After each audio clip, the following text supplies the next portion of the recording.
Whew, I had one of those tough family days yesterday. Tight ketovorian here. I am trying to homeschool one of my boys, and yesterday I was just at my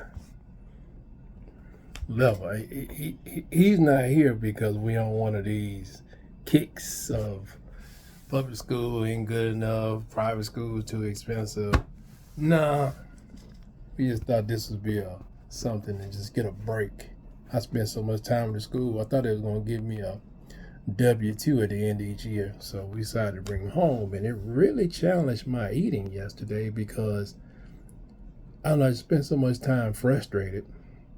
And yes, this is a recap of the day before, but I spent so much time frustrated yesterday, I like threw my whole food thing off.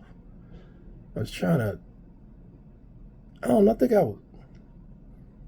was fussing so much, I was drinking so much water, I wasn't as hungry as I normally was. So, but it messed me up because I got to the end of the day. Like I said, I'm still trying to squeeze down into this under 20 net carbs, but I had a little more peanut butter than I wanted to. I still came in at about 20 something in carbs.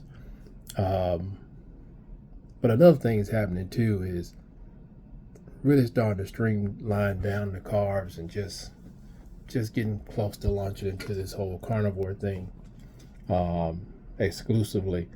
I'm just trying to tell myself over and over the reason that keto doesn't work for everybody, the reason that people keep going up and down, the people that have told me about it 3 or 4 years ago, the reason they lost 60 and gained 61 is because of the sugar addiction.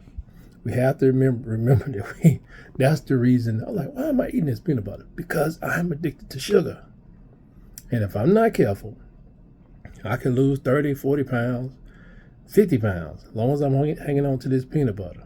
Because I got that, still got that little bit of that, just that sweetness in my taste buds. Just got to be satisfied. If I'm not careful, that, I don't know, serving and a half of peanut butter or less some days could turn into what's one of my go-tos? Let me see. That could turn into a 2 for $6 at McDonald's or something worse. Trying to be careful there, but trying to stay positive. But it was just a real frustrating day trying to get him to focus without catching charges. But no, we're gonna keep pushing forward. It was a rough day. I wanted to talk about some other things that I saw. Watched Dr. Ken Berry speaking out there in Las Vegas to some other I guess they mostly like dietary practitioners, doctors, nutritionists, and he was just saying they're putting these other organizations together to basically be there for when he says he gets to burn down the American Diabetes Association, which I'm all for that because I've been reading through their website and I'm not pressed.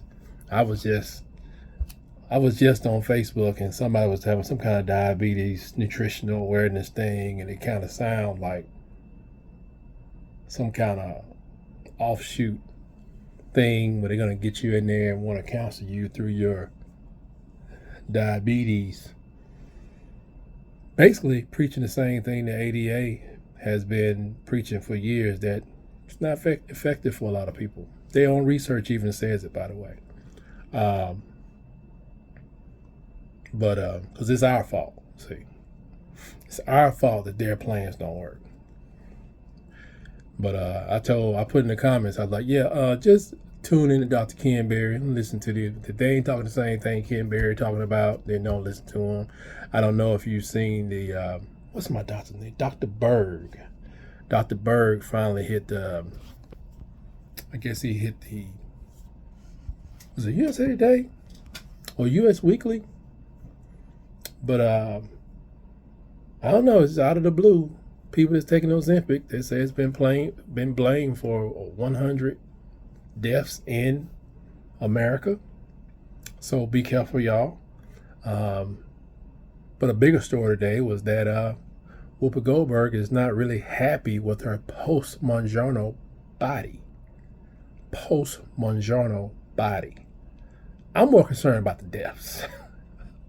I'm more concerned about nobody. Like, I know what the threshold is. Like, unfortunately, a lot of people pass away from taking aspirin every year. It's not a real big number, but some people are just allergic to aspirin. I don't know how much aspirin. I don't know how many milligrams, but people pass away. Nobody says anything because I guess it helps a lot more than it hurts. So maybe that's how they're seeing this thing with the Ozempics and all that stuff. But there's a better way, folks. That's what I do know. It's a better way. I mean, I did stop taking my long-acting insulin 2 nights ago. I expected it to be a rise up, but that's why I'm trying to keep my carbs uber low. Because personally, I think it gives me unhealthy swings in my glucose. Like, it causes my liver to just pump up the volume. And it also causes me to, I think, to slow down a lot. Like after 2 p.m., I'm trying to level things. I get this real crash effect that's not caused by poor sleeping. So I'm trying to get rid of that lag. It's like I get a hitch in my giddy up between 2 and 3. And I want to get rid of that because it happens after I eat.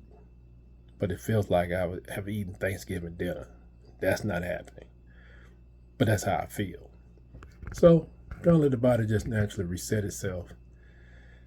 And hopefully with that will be continued weight loss. And I'm also going down to the store tomorrow. So, like I say, it's a rural base of grocery stores. I'm going down there and see. I finally got enough courage to just go back there and be like, hey, do y'all sell y'all scraps of fat? Beef fat. Help me out. I don't know if they do or don't, but I gotta find me a source. There gotta be some fat out there somewhere that I can get my hands on. All right. Wishing you the best over the next 24 hours. Dropping them carbs down to the basement. Good luck to you. Keep after it. I'm with you. Have a good one.